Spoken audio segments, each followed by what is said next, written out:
that, and off we go.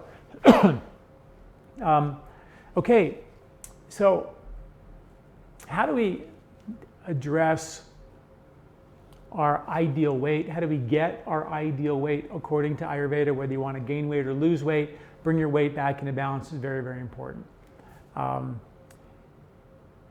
There's very interesting, in 1961, I've talked about this, I've written about this, that they took cholesterol and they blamed cholesterol, which is saturated fat basically, on a lot of our problems: obesity, heart disease, vascular issues, circulation issues, things like that.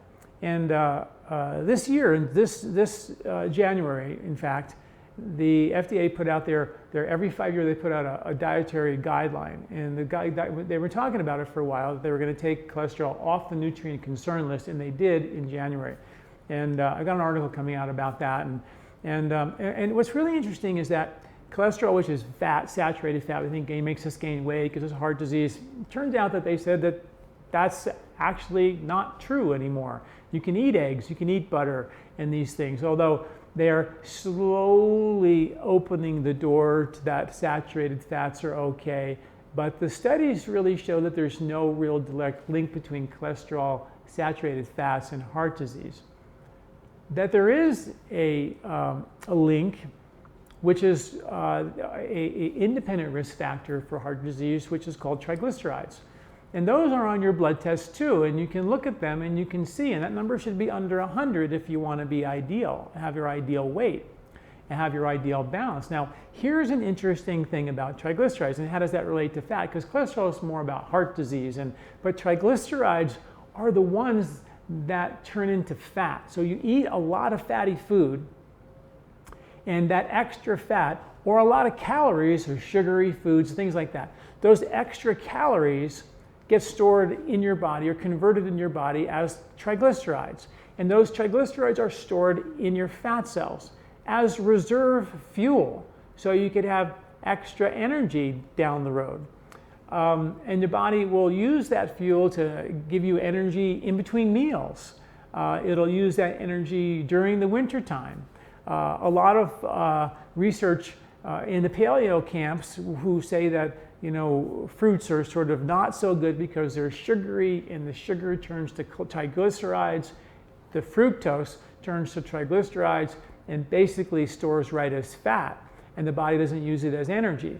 Well, I think we need to put a seasonal kind of overlay on top of that. If you're a bear and you're gorging on cherries or end of summer apples or fruits, all that fructose would be way more than you need for energy, and the extra is going to get stored as fat, which the bear will draw on for the entire winter so they don't starve to death. And they gain an extra layer of fat for insulation so they don't freeze to death. Well, it isn't a mistake that the sweetest fruits are harvested at the end of the summer, and that those fruits turn into triglycerides very easily and store an extra layer of fat on us for insulation, and also gives us the ability to make energy last for the long winter where food may not be so abundant. So it's a beautiful understanding. The problems are when we overshoot the triglyceride runway, and we overshoot that runway by doing things like not exercising the way we should. We are hardwired, genetically wired. We've evolved by moving. Some studies say 9 to 12 miles per day. A lot of activity. We never were sedentary, never sat in front of a computer all day long. We have lots of new science coming up about the detriment of the circulation system of just actually not moving our body regularly throughout the day, how important that is.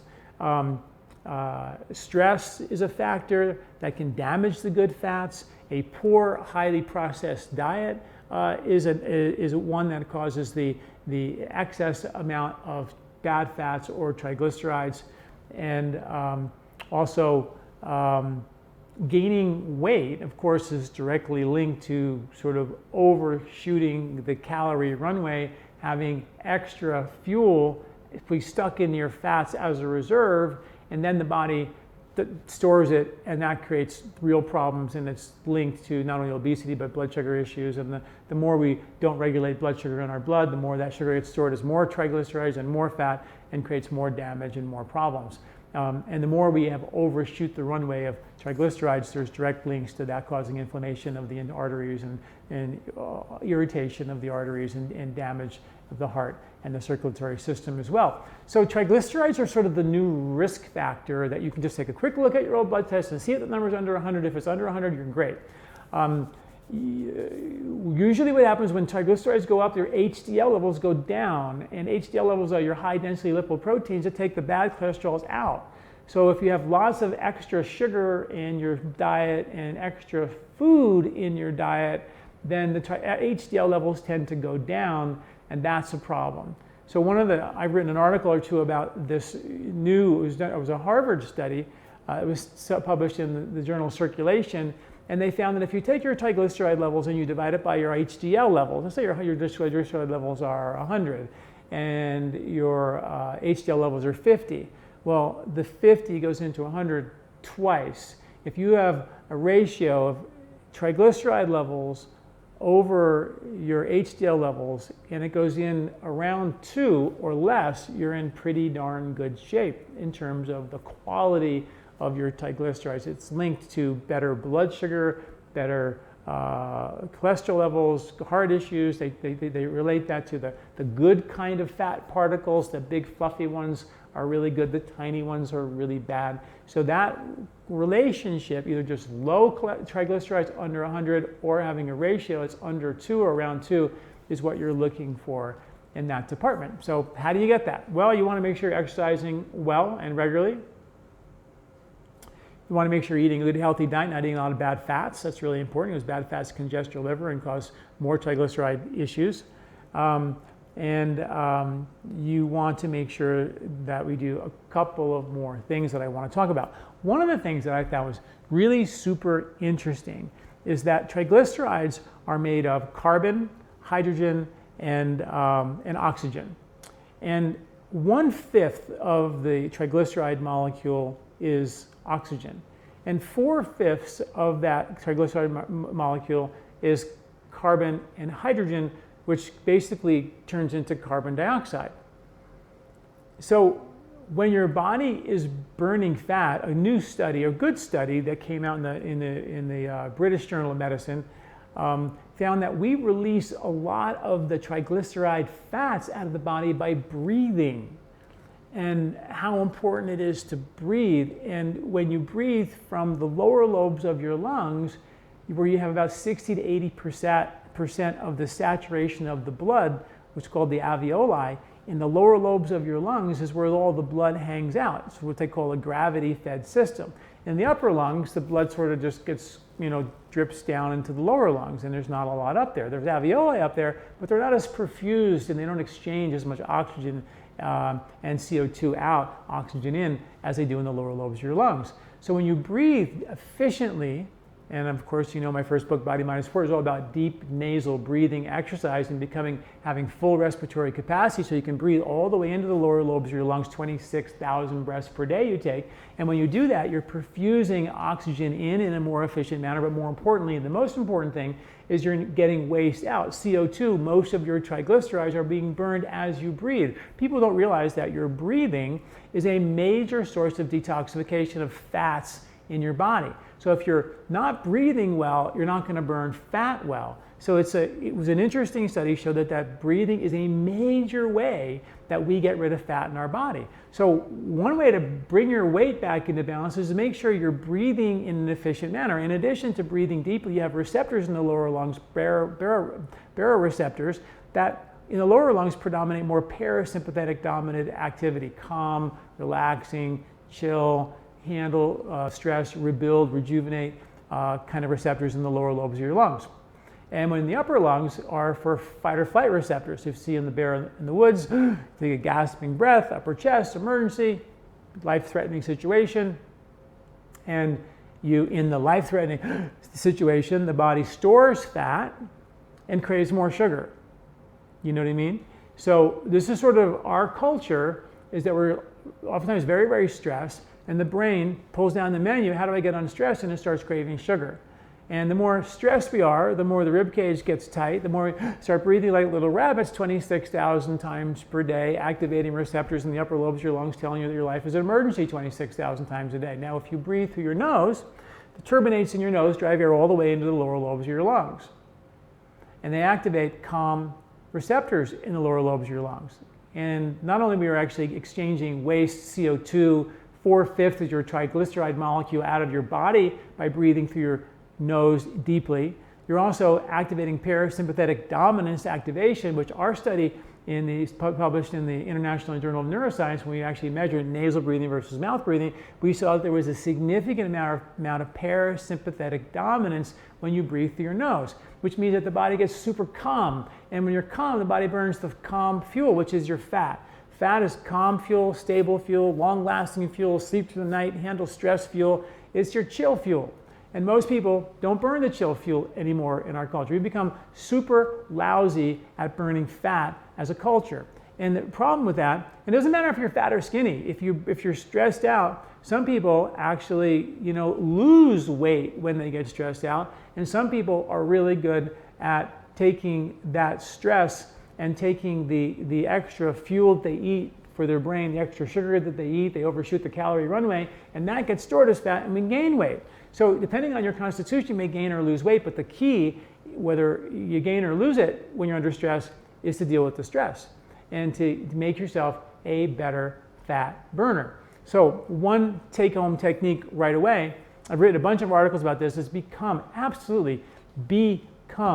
a very important nasal breather when you exercise. Learn how to breathe through your nose when you exercise. Use exercise as a model for handling stress in your life, which it is. And if you breathe through your nose and you get air all the way into the lower lobes of your lungs while you're exercising, the body's going, yeah, I'm working really hard, but my nervous system is telling me that I'm really super calm. It's what I call the eye of the hurricane effect. The bigger the calm, the more calm you are, the more powerful the winds. That's what a hurricane is. The bigger the eye, the more powerful the winds. The bigger you're calm, the more productive you are in your life, the more able you are able to handle stress in your life. And that's what it's like, learning how to handle stress like water for a duck's back, so you don't trigger sugar burning, cravings, you trigger fat burning, even in the midst of stress. That's the key, right? Trigger fat burning even in the midst of stress. So, step one, use exercise as a demand for oxygen, and you deliver that demand through your nose. So you get oxygen in the lower lobes of your lungs, activate parasympathetic dominance, and you breathe out all these yucky triglycerides that might be causing us damage. Very cool, right? And you got to breathe anyway 26,000 times a day, so might as well do that. Now, I have written a lot recently about the brain lymphs. Our last podcast was about the brain lymphs that they just discovered 6 to 8 months ago, that they didn't even know existed before, that dump 3 pounds of toxic plaque out of your brain every year, and how important your lymphatic system is for this kind of drainage. Well, when you breathe, in ancient Ayurveda, when they talked about breathing techniques, and they use pranayama techniques, breathing through your nose, more and more research, and I'm going to be writing a lot more about this as the research becomes more available, the benefits of ancient nasal breathing techniques, pranayama techniques, for the brain lymphs that are only just been discovered. So, everybody's concerned about their brain. Everybody's worried about, the risk of Alzheimer's. We know that sugar causes that problem. It isn't a wheat thing. It isn't a grain brain thing. It's a brain drain thing that caused it. I have a new book coming out called Eat Wheat. It's a scientifically and clinically proven approach to safely reintroducing wheat and dairy back into your diet.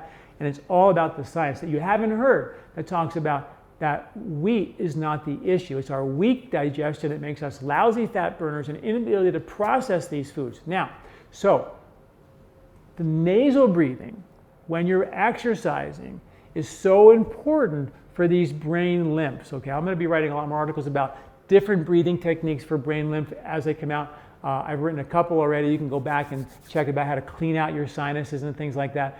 But how fascinating is it to realize that Just by exercising and you keeping your mouth closed, you're getting brain lymph benefit, getting rid of bad fats, cholesterol, which is the #1 risk factor for heart disease, an independent risk factor for heart disease and obesity and issues like that, and blood sugar. It's just so amazing. Not to mention, by breathing, you get the parasympathetic activation that calms you out, chills you out, de-stresses you, and helps your body burn the fat even better. So that's really neat, right? I'm going to make a quick note about the importance of really good digestion, how important that is. The whole Colorado Cleanse we're doing, starting in a couple weeks, we have our big group Colorado Cleanse that we're doing, and it's all about resetting digestion. Because if you don't digest really well, can't eat wheat and dairy, and once we were able to, now you can't, and you can blame it on the fact that the wheat's processed, and there are issues there, and there's a way to navigate around that for sure. But if you don't digest well, a lot of proteins and fats go through undigested, and they're too big to get into your bloodstream. And where do they go? They go into your lymph. When they go into your lymph, they congest your lymph around your belly.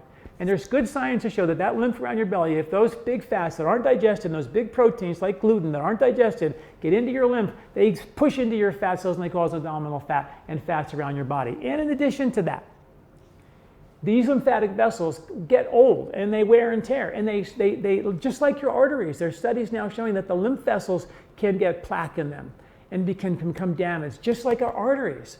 So our drains are just as important as our arteries. When you think about that, it's like, oh yeah, of course that makes sense, right? When you I mean, really, when your house has problems, you rarely have to clean out the pipes taking the water into your house, but you more frequently have to clean out the pipes taking the waste out of your house, right? So it's sort of we have it backwards. We're cleaning the arteries all the time, but we never really address the drains. So it's all about the drains. And the really cool thing about Ayurveda has a whole system of Ayurveda, a whole aspect of Ayurveda, branch of Ayurveda called Rasayana, which is the study of longevity. And rasa is what is translated as lymph in Ayurveda. So don't be mistaken. Your lymphatic system is also directly linked to the tendency for us to gain weight or to put on extra pounds and put us at risk for cardiovascular concerns, okay? So that's really important.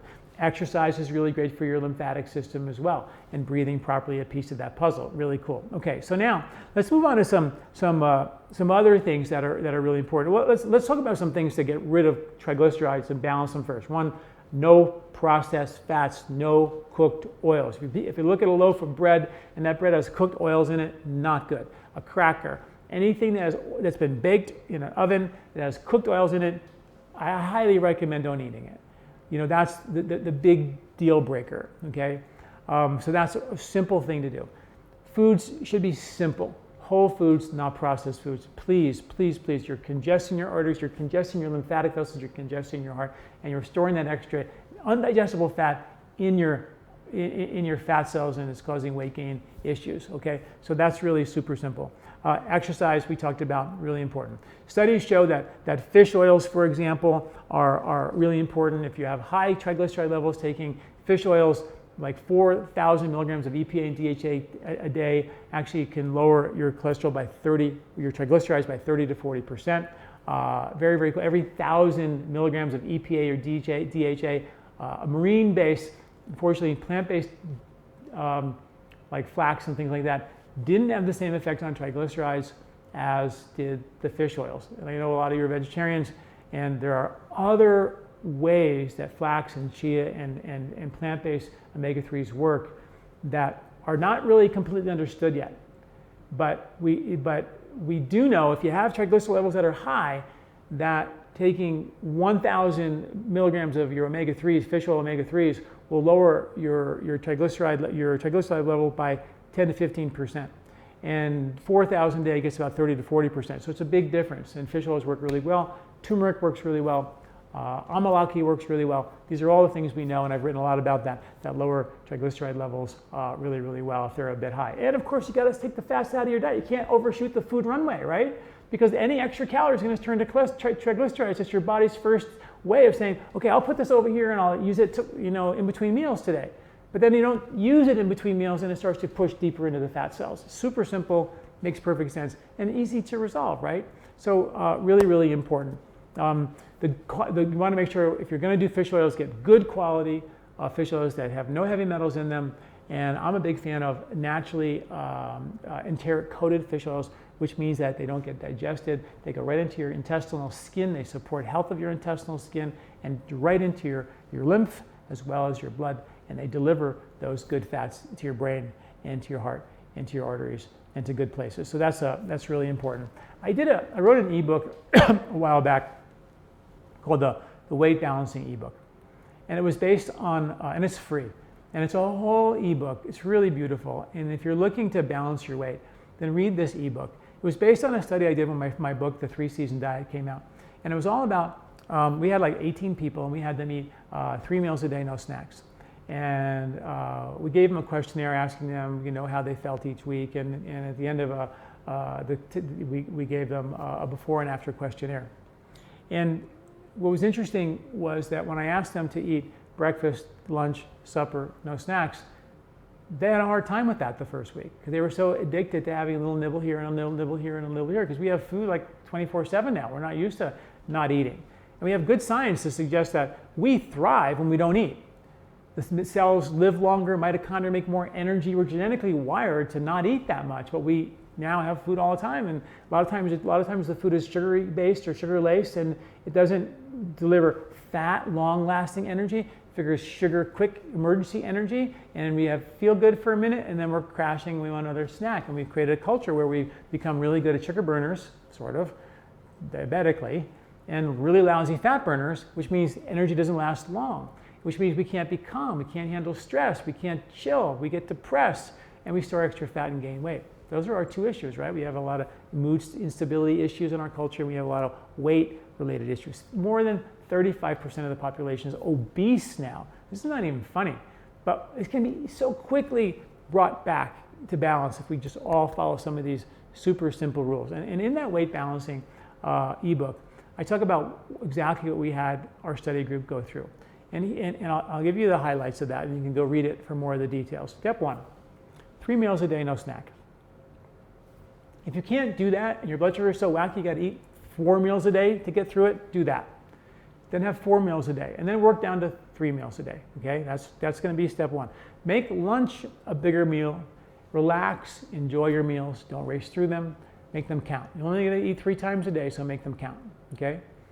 Then, if you can do that, and once you accomplish that, go to step 2. Step 2 is to have a smaller supper. Okay, you're still having a good breakfast, a nice, bigger, relaxing lunch, and then in the evening, a very small supper, a soup or a salad. Okay, and if you can get to that and do it pretty well, then you do step 3, which is to have a earlier supper, have breakfast, a nice, big, relaxing lunch, and a supper that's done by 6 o'clock. And after that, the kitchen is closed, no more food. The idea being that we fast from 6 o'clock at night all the way till breakfast at 7 in the morning, and we burn fat for 13 hours of our day. And during that time, we're going to force the issue of becoming a better fat burner. Okay? And it's beautiful, and it's simple, and it's how we're wired. Studies show that human beings are designed to burn fat exclusively through the night, and human beings today in the modern age don't, in many cases, ever even get into fat metabolism because we're constantly nibbling or wanting sugar, sugar, sugar. If you eat meal, snack, meal, snack, meal, snack all day long, and all of a sudden the body says, okay, now we're going to go to bed and we're going to sleep for 8 hours. And the body goes, wait, I have a feeding schedule that's every 2 hours. I get fed every 2 hours. How in the world am I supposed to, sleep through the night without getting food? So a lot of us don't sleep through the night. We wake up, we're hungry, we get up here, there. We don't have deep sleep anymore because we're not able to burn fat. And that is a problem because the brain lymph drains when you sleep. And if you're not sleeping well, it's not going to drain the brain good. And this is an issue, problem. Everything in Ayurveda and with this, our whole shtick at LifeSpa is to connect the ancient wisdom with the modern science. And it's so fascinating what we're beginning to learn and share. And so the idea is that 3 meals a day, and we're going to make supper. And we now have good science too that says that the cooks go home at 6 o'clock. We don't digest well at night. That if you eat even just 2 meals a day, breakfast and lunch, as much as you like, versus eating 6 meals all day long and a big supper, that you lose significant weight when you eat in the beginning of the day versus the end of the day or all throughout the day. So it's really cool the science is bearing that out, something Ayurveda knew for thousands of years. I had a guy a few years back. He was 524 pounds when he first came to me. And he asked me what I could do to help him. And I said, I want you to have a small breakfast, like an apple for breakfast or something. But at lunchtime, I want you to have a big lunch, big as you can eat. And then if you're hungry at supper time, you didn't eat a big enough lunch, I told him. He thought I was crazy. He went home that night. 3 days later, he said, John, this is really crazy. You know, I'm eating huge. I go to this Italian restaurant, I eat 3 or 4 entrees at this restaurant, a lot of food. But I'm not hungry at dinner anymore. I used to just watch movies and eat popcorn all night long, and I don't want that. I'm done. Just drink some water, and I'm great. He lost 63 pounds in 3 months. And all he did was stop eating dinner. I can tell you story after story after story about how people do it. And not only did our study group lose 1.2 pounds during the 6-week study, 2-month study, we asked them a couple of questionnaires before and after. And what the results were is that their anxiety got better, their cravings reduced, their sleep was deeper and longer, their exhaustion, fatigue after work was better, their mood was more stable, and their overall energy was greater. So when you become a good fat burner, you feel better. And this is what we do in the Colorado Cleanse and our short home cleanses. We give you this ghee in the morning, which forces you to burn fat, because you eat a no-fat diet during the cleanse. You can eat whatever you want, but it's got to be no fat. And that's not that hard to do. But if you have the ghee in the morning, which is a whole thing we can talk about in a little bit, but that forces you to burn fat. And now all of a sudden you're in fat burning. People within 2 or 3 days, all of a sudden their blood sugar is getting more stable. They're feeling like they're burning fat. Their appetite disappears. And we start to eat the fuel, the amount of fuel that we need versus the amount of fuel that we crave, because we've lost the ability to burn fat and we're eating and craving nothing but sugar, which is way overshooting the calorie runway, storing all that extra calorie as triglycerides, because the body thinks, I'll have it ready for you for energy, but it never gets used, and it just gets stored and stored and stored and creates real serious problems. That's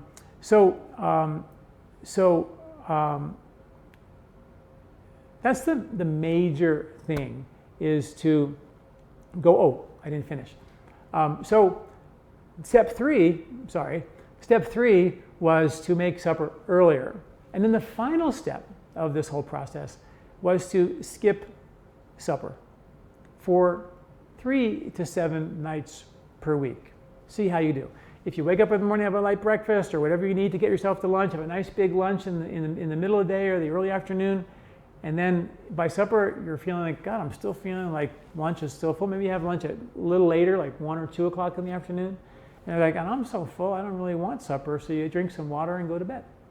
And now you're fasting from 2 o'clock in the afternoon all the way to breakfast, forcing again the fat burning issue. The only way you're going to make it is is to make it energy is when you burn fat for that long haul. And that's exactly how we're wired.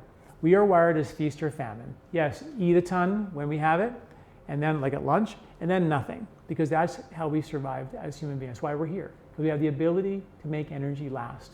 And most of us, as our culture, it's the first time ever in our history, we have so much food available all the time, we've lost the ability to be good fat burners. So, and then after you do that for 3 or 4 weeks and you reset some fat burning, you've lost 10, 15 pounds, which happens regularly, then you just go right back to step 1, which is 3 meals a day, no snacks. And you do that for a while and you're like, God, I'm feeling really good, this is great.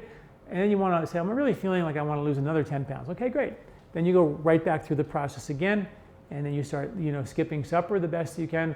And it's only 3 to 7 nights per week. If one day lunch didn't work out and you didn't really get a good lunch and you come home and you're still hungry, then go back to step 2 or step 1, which is a lighter supper and a bigger lunch, and you make it work that way. So really simple techniques, break the habit of needing to eat all the time, break the habit of needing sugar and craving sugar all the time, because it's toxifying our brains. Force the body to be a better fat burner by nasal breathing, exercise, by making energy last from longer trips, from 4 meals a day to 3 meals a day, to a lighter supper, to an earlier supper, to no supper. And it's that simple. And all that's written in my free ebook. Not everything I'm talking about today is there, but the weight balancing plan is there, and our study that we did is there as well. So pretty fascinating stuff. I'm gonna see if I can answer some questions about this. If anybody has any questions. One of the questions is, what can I do to rid myself of menopausal weight? It's very, very stubborn. And also at the same time, I want to invite you all to ask some questions by pressing *2. You can call in on the phone and do that, and we can talk to you. The answer to that question, what can I do to rid myself of menopausal weight? Menopausal weight is very interesting. There's 3 basic reproductive hormones. There's estrogen, progesterone, and testosterone. When you're under a lot of stress, the body uses the progesterone and the testosterone, and it converts that into cortisol to help you fight stress. And of course, the more stressed out you are, the more the body thinks, this is crazy, there's a war on, store fat. So in our lifestyle, where we don't take time to relax and chill and enjoy our life, connect with nature, be in nature, hike in nature, kind of retrain our brain with the rhythms of nature. My whole thing about eating seasonal food, and we put out our free monthly grocery list for free to get people reconnected to doing that. These are all techniques to get us to entrain with the silent rhythms of nature. And they're important. Meditation, we have a whole meditation course and some free meditations you can use to help train the brain to become more still and de-stress and not constantly be hitting the alarm bells. Our nasal breathing exercise has been shown to trigger alpha brain in production as opposed to stressed out beta brain production during vigorous exercise, suggesting that if you breathe through your nose, you can handle exercise stress or life stress from a calm place. So the brain waves, instead of being frenetic and scattered and frantic and store fat, crave sugar, it's an emergency, I gotta run. The brain's like, hey, I'm chilling. Life's not an emergency. I can burn my non-emergency fuel, my fat. Meditation does the exact same thing. You're dipping the cloth, your brain, in the dye of silence, training it that the eye of the hurricane is the source of your power and your productivity and your ability to be incredible, right? This is not about being a meditator or doing yoga and breathing is like limiting your productivity. This is about unleashing your unlimited potential from my perspective. When I wrote my first book, Body, Mind, Sport, I had Martina Navratilova, Billie Jean King did the forward. I had, worked with the New Jersey Nets. I was the director of player development for them for 2 years. I worked with high-level elite athletes to take their performance to the highest level. This is not about becoming less functional in the world. It's becoming really maximally functional in the world. And that comes by burning the right fuel. And there's a lot of reports out now about eating more fat. And I got to tell you, it's not always that simple because we have an inability to burn fat. We've screwed it up. Our bile is thick and viscous and congested. Our gallbladders are being taken out regularly in crazy numbers. The bile can't contract the way it once did. The liver isn't making the fats, the bile the way it once did. It's congested and people become lousy fat burners because of a diet that took out the good saturated fats that forced the gallbladder to contract and to exercise that gallbladder and the liver. And if you don't exercise, there's studies that I've written in my books and my articles that show that if you don't eat fatty food, a fatty diet, it's the #1 cause of gallbladder disease is a low fat diet. So here we have a situation where you can't just put fats back into your diet because most people will have real problems because of that. We've got to break the sugar habit first, reboot digestion second, and then gently reintroduce the good fats back, like good fish oils, maybe a little tiny bit of coconut, like a teaspoon of coconut oil per day, good quality olive oil that I've written about. You can't get the junk, it just clogs you up. Very important to get the highest quality food if you can afford it, the very best that you can. So back to my question about menopause. If we are under stress, then that's going to definitely tell the body to store fat. And what happens when the progesterone and testosterone go to the adrenals to help the body make more stress hormone, which makes you fatter, by the way, it leaves the body with low testosterone and low progesterone, but the estrogens remain the same. So from the body's perspective, the body perceives that as a unopposed high estrogen. So you have the testosterone and progesterone being usurped to make stress-fighting fuel, which makes you gain weight, and you're left with high estrogen because the balance has to be there. And if the balance between the three isn't there, and you have one that's high, which is the estrogen has been untouched, not to mention all the estrogens in our foods and our diet and all these growth hormones and things that make people grow, that's what estrogen does. You leave it unopposed, higher than the triglyceride level, than the testosterone levels, and the progesterone level. The body will perceive that as high estrogen and gain weight, because that's what estrogen does. It builds you up. That's why they inject cows with estrogen, because it makes them grow bigger. So that's how you break the pattern. You break that pattern by, you bring some progesterone back into the diet, and that's sort of the magic bullet in terms of HRT now, is to just give progesterone. But I think more importantly is to ask the question, why did I get this problem in the first place? Where did this progesterone come from in the first place, and fixing that problem the very best we can.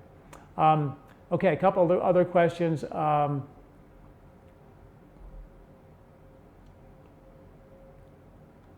Okay, so hi, in the summer I backpacked a lot and require extra food all day on the hike. Do you have suggestions for the 3 meal a day concept? I do not think I could eat a big lunch and a minimal dinner and have enough energy. Thank you very much. Great question. And here's the point. We are going to retrain you to become a better fat burner so you can make energy last. You start from 4 meals a day, go to 3 meals a day, make supper lighter, make lunch bigger, relax. Really, really, really important to sit down and dine and take time to eat that extra food, because that activates calming and relaxing, activates parasympathetic dominance, and that is the rest and digest nervous system. So sort of all those pieces of the puzzle can actually be can actually make it happen.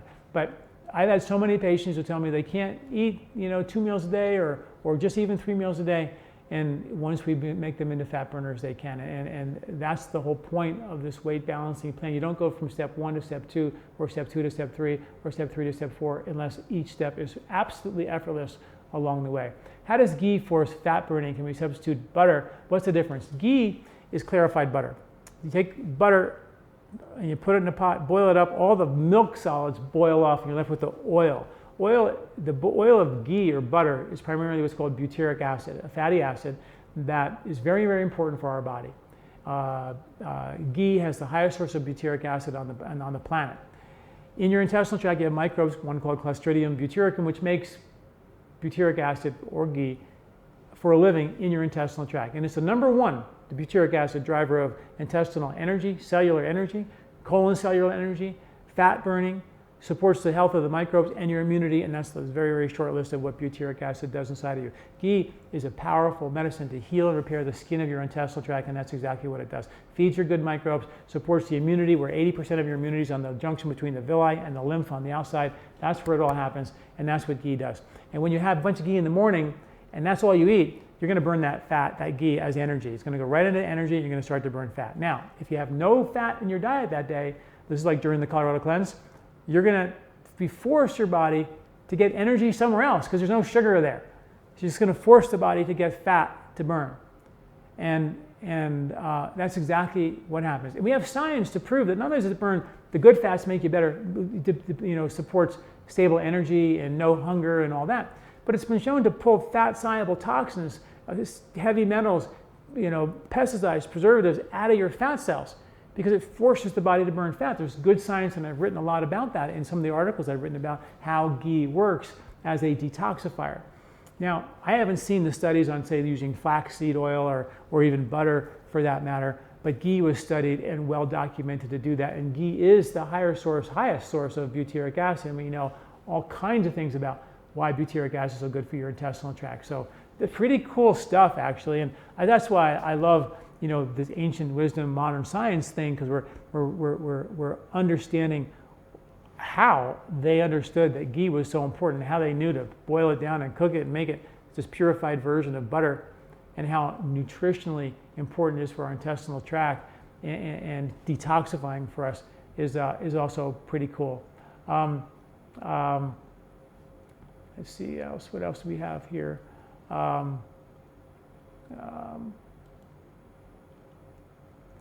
Okay, the other question is, whoa, sorry. I had my gallbladder removed, total hysterectomy, my tonsils removed. Is my weight gain possibly due to a hormonal imbalance? You know, the gallbladder could be a factor there. You know, sometimes taking the gallbladder out, I've just got a new article coming out about the gallbladder. When you get your gallbladder removed, it's coming out very soon. So that's something you might really be interested in. I looked into all the science about what happens when you get your gallbladder removed and some of the residual issues in that regard. So that means you're not maybe going to be as great a fat burner as a result of that. That could cause the weight gain. Definitely having hormonal imbalance could actually do that as well. So that has to be looked at for sure, for sure. I missed the first part of the webinar. How much quality fat should I be eating? Ketogenic diet seems to be a huge amount. Plus, it wants me to eat medium chain fatty acids, which are not a whole food. I don't think we should break things down too much. And you know, the more we process them into super high concentrated versions of what nature did, I think it becomes problematic. Short term, okay; long term, not so good. A teaspoon of coconut oil, good refined coconut oil that's been pressed into an oil right after harvest versus sitting for days in a hot boat somewhere, not a good idea. I think that's all you really need to get some of the benefits. You don't need a ton. Like I said, becoming a better fat burner, becoming a better digester, which is why I created the Colorado Cleanse. The Colorado Cleanse was all about resetting digestive strength. I'm going to sort of weave into some of these Colorado Cleanse questions as well. People who go into a detox and the body, when the liver becomes congested and the body breaks down, the body just puts all the fats into the fat cells, like we talked about, like the triglycerides. Well, not only the triglycerides go there, but so do the environmental pollutants, pesticides, preservatives, heavy metals, environmental pollutants, toxins, chemicals, all go into your fat because they're fat soluble. And that can create a lot of toxicity issues. And the body puts that stuff there oftentimes because it wasn't able to digest it or break it down. Good bile flow is what emulsifies those fats. Really good strong stomach acid in your stomach, which breaks down gluten and dairy, also forces the more acid you produce in your stomach, the more bile you produce to emulsify the fats and get rid of them. Mercury can be broken down, but arsenic in your soil, things like that, can be broken down if you have really good digestion. So if you go into a detox and you just go pull a bunch of fat out of your fat cells and detox the body, and the body goes, wait a minute, who did all that? I just put all that toxic stuff away, stuffed it in all these places, and now somebody's flushed it all out into the bloodstream, only to be moved from one fat cell to another fat cell, to your arteries, to your brain, creating more problems. This is not gentle and kind to your body. Gentle and kind is rebooting digestive strength, making you a better fat burner. Then gently, as we heal the intestinal skin, which is your barrier for these bad fats and bad proteins to penetrate, heal that, gently pull and force the body to burn the fat itself versus forcing it to actually go into a major cleanse and detox. And that's what the Colorado Cleanse is all about. And that's why it's, I believe, so special and so important, because it's constantly, you know, rebooting fat burning, better digestion, and then gently forcing you to be a better fat burner, and therefore a natural detoxifier. And also what's really cool is what's in that fat, which we're finding out more and more of, are old pent up emotional patterns of behavior. Like, a lot of us really think about it. We realize that it's our crazy mind that causes most of our problems. It's the stress and our worries and stress out, old patterns of behavior that plow through our gut, take out our good bugs, take out our intestinal skin, and that damages the ability to have the intestinal skin be a barrier for toxins. And then all those toxins default back to your liver. Your liver gets congested, your bile becomes thick. You have no bile, you have no buffers for the good acid, so the body won't make the acid in your stomach, and therefore my acid stomach, which is my big first barrier for protecting me from yucky toxic stuff, isn't there for you anymore. And now you can't eat wheat, you can't eat dairy, you can't eat hard to digest things like corn and soy or nuts or seeds. It just goes down, and then you start just taking stuff out of your diet. But you can't take the toxins from the environment out of your diet. There's mercury on all your organic vegetables from the coal mine clouds that cover America. We can't avoid the toxicity. We have to become better digesters. It isn't about not eating wheat or not eating dairy, or not about that. It's about making sure that you are a great digester, because that is your ability to detoxify. Yes, eat the food that you like, the most wholesome food you can find. But if you have a lot of foods you can't eat, yeah, don't eat them, but let's not stop there. Let's fix the reason why. Let's reboot digestion. Let's make that happen for you. And that's so, so important.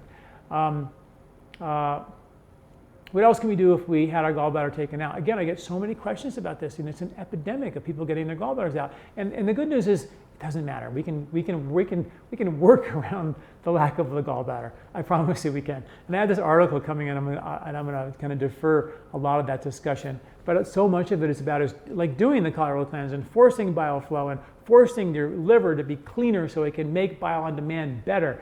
These are the things that have to happen. Very, very important. Okay. Really, really important. A couple of Colorado cleanse questions. Can we juice the beet tonic and green drink ingredients and drink them raw?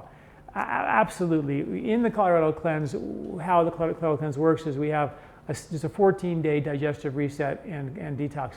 And the first 4 days are eating whole foods, no wheat, no dairy, no allergenic foods, just whole non-processed foods. And you take digestive reset herbs before and after every meal.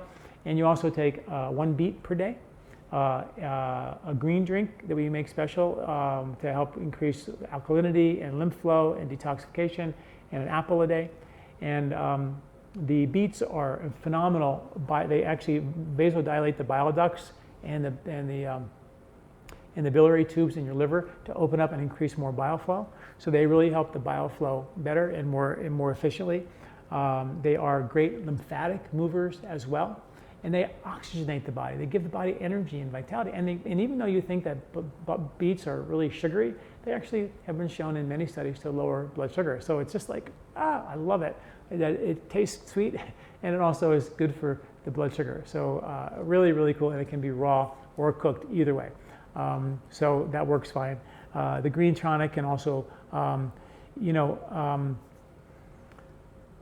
some of the things in the green tonic, like the string beans, they probably need to be broken down and steamed a little bit. Otherwise, they could be a little bit too fibrous and a little bit too hard on your digestion. Remember that one of the most important points of the Colorado cleanse and the whole concept of Ayurveda from a health perspective is kind and gentle.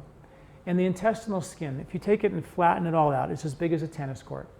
And as we get stressed out, we now know all the stress plows through our gut, and our intestinal tract gets inflamed and irritated.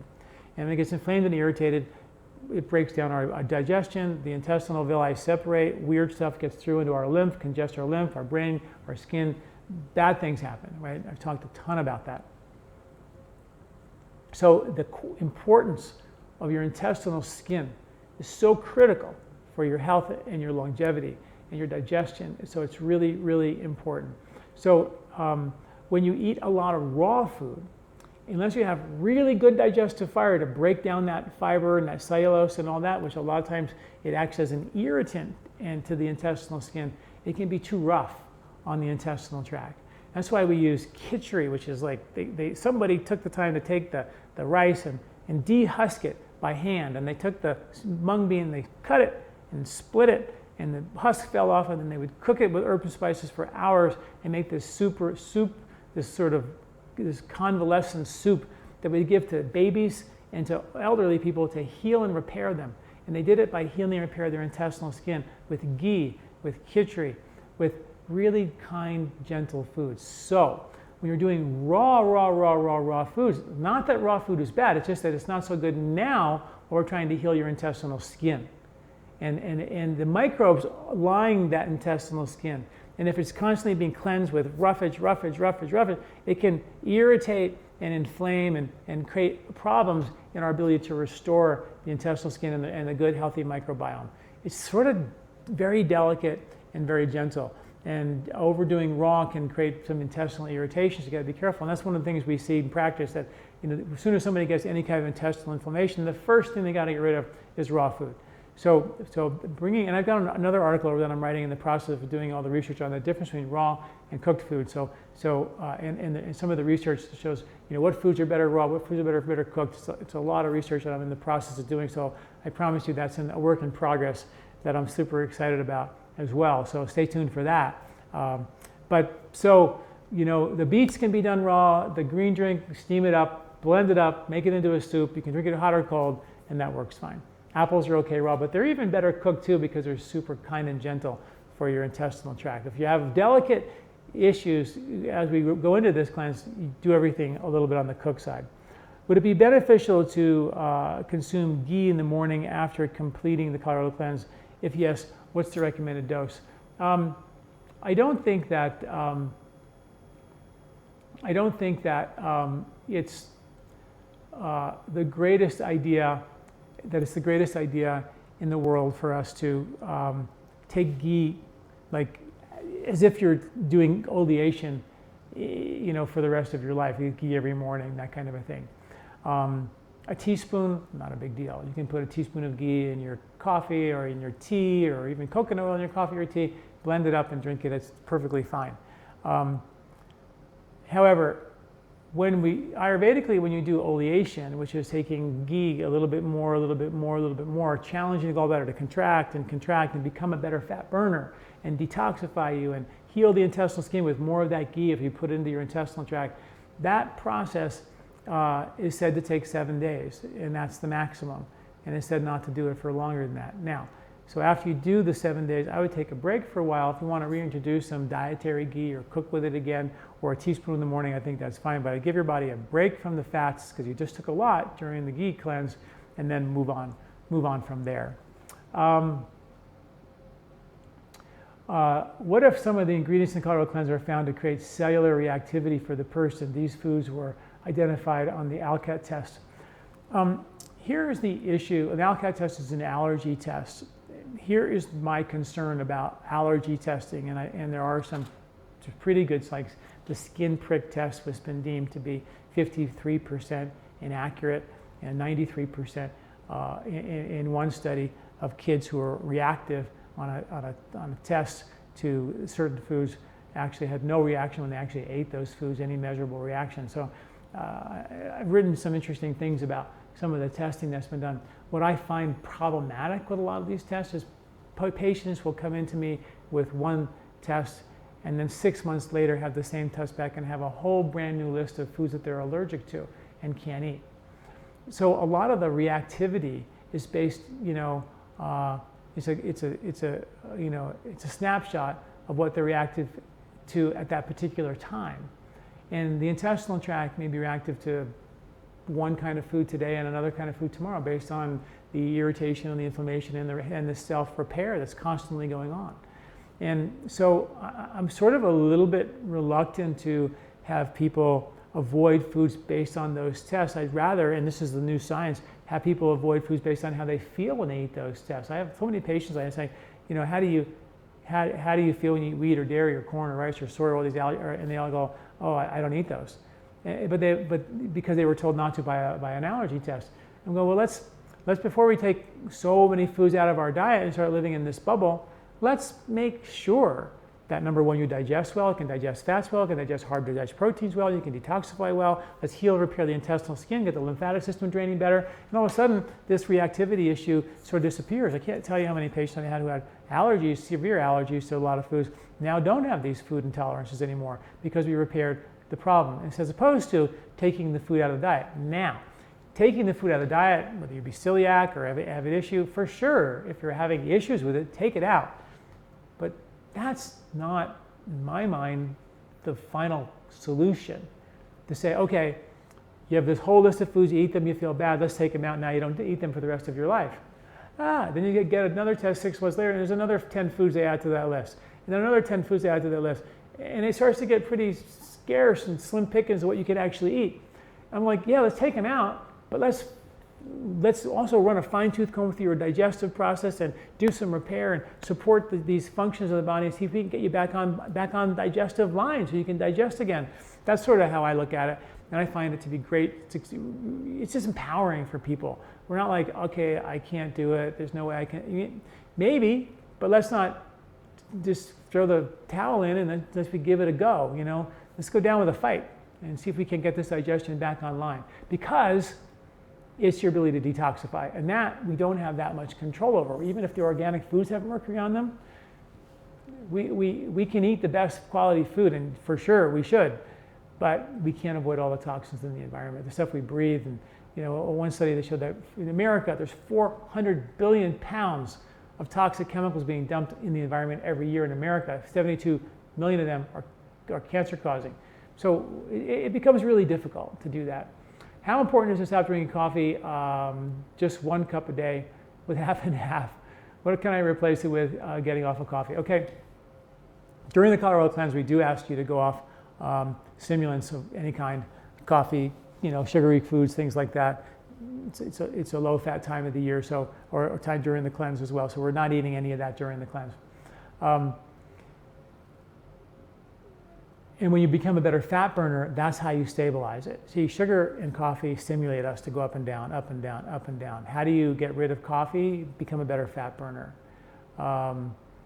And make sure that you can make energy last from breakfast to lunch, from lunch to supper, from supper to bed. Make sure you have the ability to make long trips really, really well. Start by having maybe 1 cup of coffee with your main meal in the middle of the day as part of a digestive support. After the meal, a little cup of coffee, do it that way.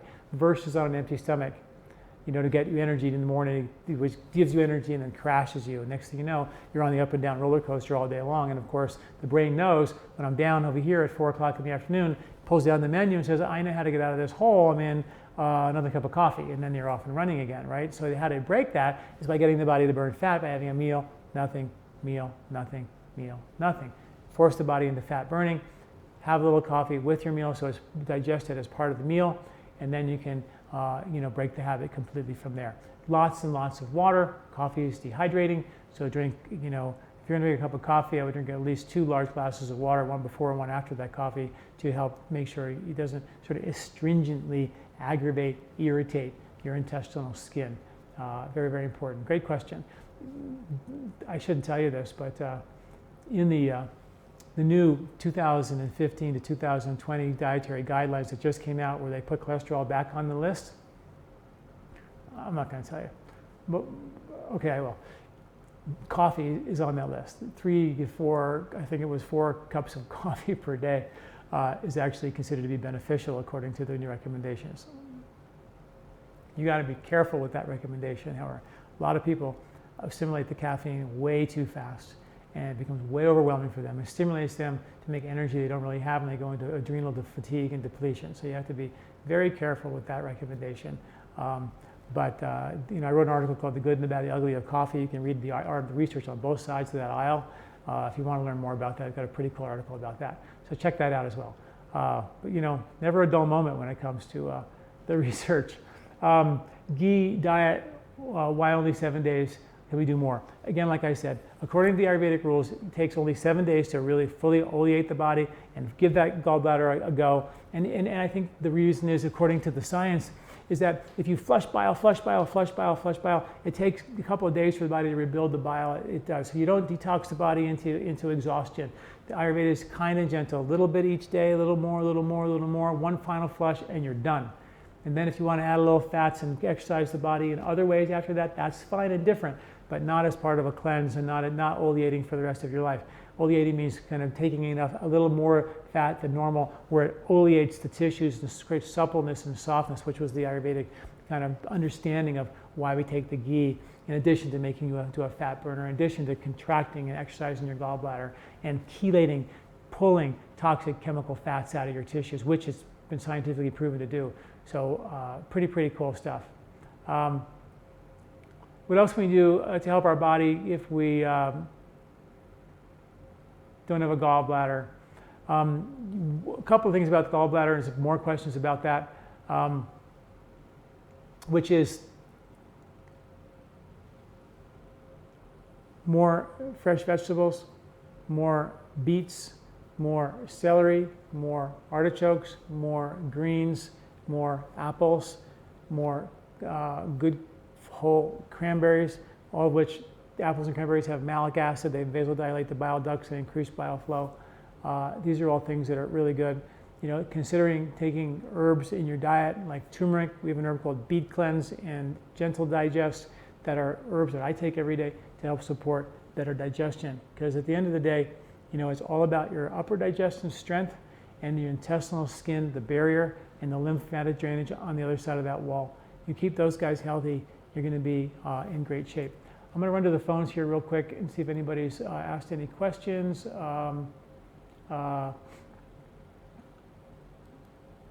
If anybody has any questions, just push *2.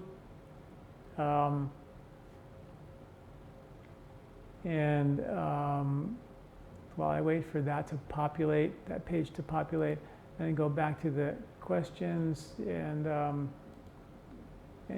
we're just about out of time here, so I'm going to answer just a couple more questions. How much fiber do you recommend in a day to support your microbiome? And what's the difference between soluble and insoluble fiber? It's a great question.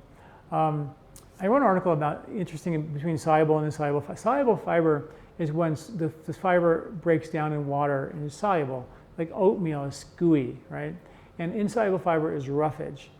And it's interesting, like in the wintertime, you get oats and grains, which are loaded with soluble fiber, and they nourish and soothe and heal and goo up the intestinal tract and protect it from the cold and the dry. And that's what winter is, dry, right? So nature gives you this soluble fiber dose to lubricate and slime it up. In the springtime, we want to get rid of the mucus because it's allergy season. The earth's holding on to more water. It's a boggier, rainier, wetter time of year where we hold on to more water. Nature gives us leafy greens and sprouts and root vegetables, which are very astringent and bitter. They're insoluble fibers, and they cleanse and they clean all the villi out of the intestinal tract. So it changes from season to season. That's what we're here. That's why we're here, because we get this connection, right? So the hunter-gatherers had about 100 grams of fiber per day. It's a lot. The average American, 50, maybe 20 if they're super healthy. So minimum 5 times more fiber they got than we get. Fiber attaches to the bile that has all the toxins, and bile is like a toxic Pac-Man gobbling up toxins. And the fiber hooks onto it with all the toxins, takes it to the toilet, gets it out. Not enough fiber in your diet, that bile, 94% of it, goes back to your liver, dumps the toxins back into your blood, and then we got some severe problems in your arteries and things like that. So 100 grams of fiber would be a sort of a goal. It's a lot. The only way we're going to ever make that happen is with beans. You know, the one easy and most digestible bean on the planet, the only bean that Ayurveda says reduces gas, and there's science now to back that up. Another really cool thing, how they knew that was the only bean that reduced gas, was split yellow mung beans, the bean in our kitchery. And you can buy it, you can buy it organic straight and then cook it any way you want, or you can buy it with rice and make kitchery out of it. All the other beans are on the kapha reducing list because they get rid of mucus because they're astringent, but they're a little bit more difficult to digest. So beans require a long, slow cooking, parboiling, soaking, rinsing to make them more easily to digest. But they are super loaded with fiber, and that's the best way to make that happen. So I always say shoot for 50. That's the best way to do it. And if you look at the centenarian cultures, and I know we're going to go over just a little bit here, so anybody who has to run or go home, we can sort of officially end it now. If you want to stay on and answer some questions, I'm going to do that for a few more minutes. Okay, so thank you all for listening, and while I do that, so if some of you have to go, I will give you the what's it called? The code, the coupon code thing for the 15% discount for the Colorado Cleanse, which registration ends tomorrow night at midnight. And that's CC Podcast 16. That's Colorado Cleanse, abbreviated CC Podcast 16. You type that in and you get your cleanse kit, whether it be the Anytime Cleanse Kit or our full group support cleanse kit. You get that for 15% off, like $45 savings or something like that. And the support comes with conference calls, free live question and answer sessions with me, online forums, emails every morning and tell you exactly what to do every morning. Wake up, here's what you do today to get through the cleanse. So it's a really cool support, a lot of fun. A couple more questions and then we'll go from there.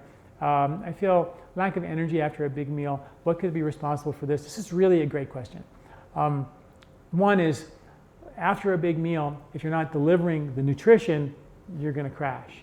Studies that I dug up recently show that fats, when they're digested, they actually enter into the lymphatic system to be delivered as energy. But if that lymphatic system is congested and those fats through the lymph channels aren't being delivered and they're bogged up with gluten and big old fats that can't be moved through very well, the fats can't get there, the energy can't go, so you have this big after meal lull. Pretty cool. I was fascinated to see that science, but that's sort of what it is. So again, it's back to intestinal skin, upper digestion, so those foods don't get broken down efficiently, so they end up, if they're broken down partially, they're too big to get into the blood, they clog the lymph, and they cause problems. So that's the answer to that question, and that's what the Colorado Cleanse is all about, is rebooting that. I signed up for my first Colorado Cleanse this month. I was surprised when your order asked about Candida. I have issues with this, yet none of my doctors believe this. Can you talk more about Candida? One thing, yes, for sure. And our next podcast next month on May 11th is going to be about Candida, by the way, and bacteria and yeast and all kinds of weird bugs that get in our intestinal tract and what we can do about that. Candida is an opportunistic fungus that is always there naturally, but gets out of hand and becomes more problematic. And how do you fix it? Well, you support upper digestion, you support the intestinal skin, and sometimes what I'll suggest to do is take a probiotic that we have called Gut Revival, which has these colonizing probiotics that stick to the intestinal wall and create an environment where we have more permanent residence, as opposed to probiotics that you take and they work, but if you stop taking them, they don't work. The idea is to create a permanent new stable of good bugs, and that's what the colonizing strains of probiotics do, is they create permanent residence. And that also is, Gut Revival has this Saccharomyces yeast that actually knocks out the bad bugs, and Candida in particular, science shows that it does that. So you take the colonizing microbes with the Saccharomyces, put that together, it's called Gut Revival. You take that one packet twice a day during the cleanse or before and even after, and that goes in there while you're healing the intestinal tract, it knocks down the bad bugs that might be proliferating. So that's how we navigate that. And that's why we asked that question, because it's problematic again. When I first got into practice 30 years ago, Candida was like a big thing back then, and so slowly it's kind of waned away, and now it's sort of back in full force. And so is small intestinal bowel bacterial overgrowth, things like that, SIBO, and these are all problems that are challenging. But when you understand the logic of the body, they make more sense, and how you fix them makes more sense than just, doing extreme things like killing bugs, because it's not great to do that and very difficult to bring the body back into balance after we, use a lot of bactericidal agents, even if they're natural. Would the Colorado Cleanse be okay without the herbs? Sure, you can totally do the Colorado Cleanse without the herbs. The only thing that the herbs bring to the table, and in the Colorado Cleanse book, all of our versions of the book, we have a brand new one out now. That's a full-blown cookbook as well, which is super cool. Is that when we give you the option to buy herbs locally, I give you alternative suggestions to our herbs. You don't have to just do our herbs. But how I created the cleanse with the herbs to reboot digestive strength. You take a digestive herb like warm, cooler, or gentle digest, beet cleanse for the liver bile flow, and sugar disturb for cleaning out the pancreatic ducts before the meal, and turmeric plus liver repair, Mangisa for your lymph, and regenerate to kind of clean the body out and drive energy into the body to after the meal to support lymphatic flow, bile flow, pancreatic enzyme production, and liver function. And so we have this major reboot going on for the upper digestion, and you do that during the entire cleanse, because that's what it's really about, is to end up where you don't need to take these pills and powders for the rest of your life. And that's sort of why I do it. So I'm a big fan of using the herbs to help get the full benefit. But yeah, if you did it without it, you would definitely get some really good benefit as well. One more question. If we lose weight on the cleanse, will we just gain it right back after the cleanse? How do we make sure we keep it off? A couple of questions in that regard. If you're worried about losing weight, make sure you eat off the poly meal diet, which is rice, beans, soup, salad, fruit. Even lean meat to keep your blood sugar stable is okay. So it's very important that you eat 3 good meals a day, sometimes even 4, to make sure your weight stays stable. You maybe want to dial the herbs down to just 1 dose of the herbs per day versus 3. You can also make sure you don't overshoot the ghee and take too much of the ghee. And this is a way to make sure that that happens, and that works, really, really well. Another question here. Hi, Dr. John, thank you for all your work. I have a Vata type. I'm very active. Should I slow down during the cleanse? During the Colorado cleanse, it's a cleanse designed to move and to be active and to go to work and do your stuff. You don't have to live in a bubble or go on retreat. We do in the book give you options, if you do want to go on retreat, how to do that, and with yoga and breathing and meditation, things like that for sure. Even a whole section on self-inquiry, how to do the inner emotional work while you're burning all this fat to make transformational change with the emotional patterns of behavior that many of us are struggling with to change. So I am a big fan to slow down during the cleanse and not to schedule extra stuff and to really dial it down. During the phase 1 and phase 3, we were eating 3 meals a day and whole foods, and you're not, in the main 7 days, you can exercise and do things like that. During the main 7 days, be a little bit more careful, a little more kind and gentle, yoga, breathe, meditation. Use that as an opportunity to get some deep rest. And if you do exercise, make sure it's on the more mild side. Definitely not time for super vigorous exercise, because you're burning fat, but you want to reset the body to burn fat, not burn fat and then use it all up on a 10-mile run or something like that. You want to take the body into this new fat burning state in a kind, gentle, and therefore create a more permanent effect in that regard. So yeah, dial it down, meditate more. If you don't know how to meditate, we have our 1-minute meditation, which is great. Also, or look at our meditation course, but we do have some pretty cool meditations. Even the 1-minute meditation is great, but dial it down the very best you can. And good structure with your meals, mealtime, where you're eating regular meals, which is always hard for a Vata body type. I don't have excess weight to lose. What would you say about fat burning when there isn't much fat to burn? It's more about gaining calmness and stability by 3 meals a day, no snacks. And that's exactly right. It's really not about fat or skinny. It's about making sure you're burning the right kind of fuel. If you are really skinny, but you need meals all day long, you're not burning fat, okay? You're not digesting, more than likely, you're probably not digesting the fats and therefore delivering those fats into your fat cells so you have energy to last. So that is a reset request, by your body. Hey, I don't have any fat on my body, I burned it all up.